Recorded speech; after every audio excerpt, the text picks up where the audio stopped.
Hello everyone, welcome again. अभी जो आप हमारे सवाल देख रहे हैं, ये सवाल काफ़ी ज़्यादा डिफ़िकल्ट टाइप के क्वेश्चन में आता है। इसको करने का हम लोग बिल्कुल एकदम बेसिक तरीका देखेंगे। चलिए शुरू करते हैं। देखिए, 23 संख्याओं का औसत कितना है? तो कह रहा है 51 है। उसमें प्रथम 12 संख्याओं का औसत कितना है? 49। वहीं पर यदि हम लोग अंतिम 12 संख्याओं की बात करें तो वो औसत है आपका 54। पूछ रहा है 12वीं संख्या नहीं, 12वीं संख्या नहीं पूछ रहा है, पूछ रहा है कि 12वीं संख्या को यदि निकाल दिया जाए तो शेष संख्याओं का औसत क्या होगा। साथियों, यदि यहाँ पर आपके एग्जाम में अक्सर पूछा जाता है कि बताइए 12वीं संख्या क्या होगी, लेकिन इसको और भी ज़्यादा डिफ़िकल्ट करने का प्रयास ये किया गया है। पूछ रहा है कि यदि उस 12वीं संख्या को हटा दिया जाए तो शेष संख्याओं का औसत क्या होगा। अब देखिए साथियों, इसको करने का जो हम लोग बिल्कुल ही बेसिक तरीका देखेंगे वो ये देखेंगे कि अगर हम लोग देखें 23 संख्याओं का औसत कितना है? 51। ये आपका औसत दिया हुआ। सभी 23 संख्याओं का औसत कितना दिया हुआ है? 51। अगर हम लोग इसमें प्रथम 22 संख्याओं के औसत की बात करें तो प्रथम 22 संख्याओं का औसत कितना है? तो आप कहेंगे 49। वहीं पर यदि हम लोग अंतिम 12 संख्याओं के औसत की बात करें तो अंतिम 12 संख्याओं का औसत कितना है? 54।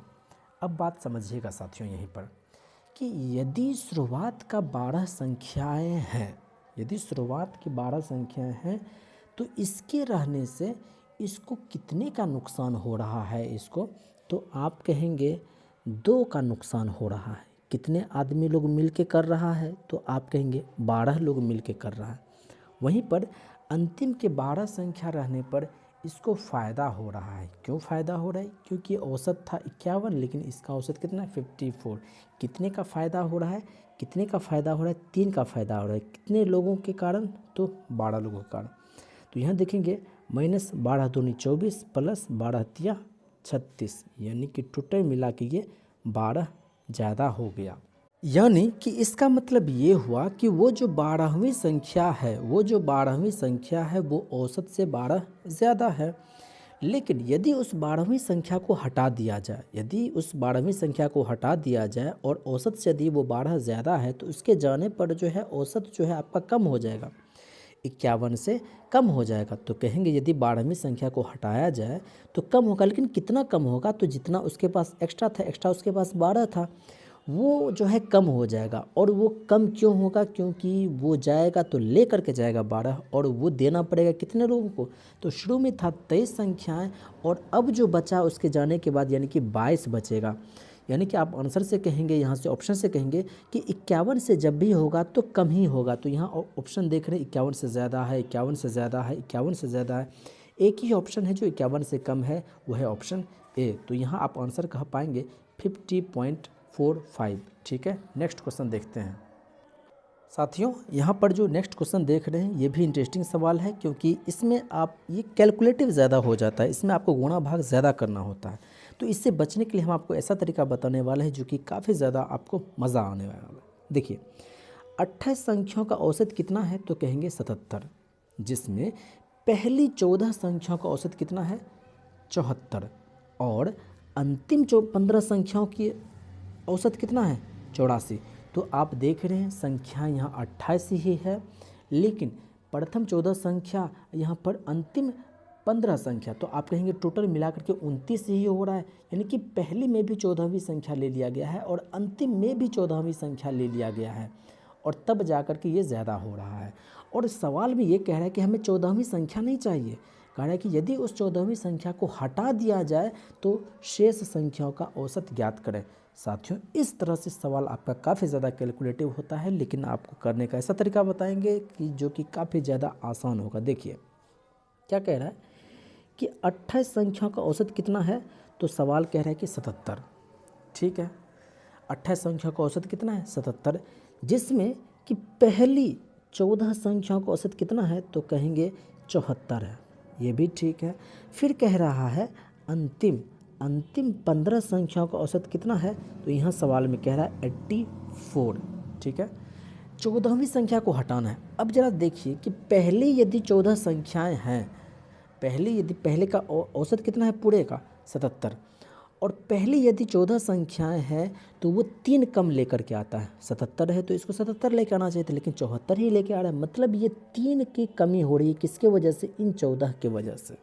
ठीक है, अब जो है 84, अंतिम 15 संख्या का औसत कितना है? 84, जो कि औसत से कितना ज़्यादा लेके आ रहा है, तो आप यहाँ से घटा देंगे, बड़ी में से छोटी को घटाइए। 14 में से 7 गया 7, 7 में से 7 गया 0। ये जो है इतना फ़ायदा लेके आ रहा है, मतलब फ़ायदा लेके आ नहीं रहा है, उसके रहने से इतने का फ़ायदा हो रहा है। तो आप देखेंगे 14 तिया 42, और फिर यहाँ देखेंगे 15 सत्ते 105। अब आप इसको घटाएंगे तो 5 में से 2 गया 3, और 10 में से 3 गया, 10 में से 4 गया 6। इतना का फ़ायदा हो रहा है, इतना जो है ज़्यादा हो रहा है। यानी कि यदि यहाँ पर 14वीं संख्या पूछता, तो हम कहते कि औसत से जो है, औसत से ये जो है 73 ज़्यादा है।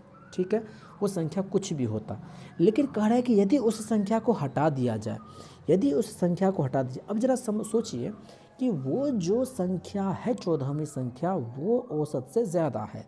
जब वो जाएगा तो औसत से ज़्यादा ही लेकर के जाएगा, जब वो जाएगा तब वो औसत से ज़्यादा लेकर के जाएगा। कितना ज़्यादा लेकर के जाएगा?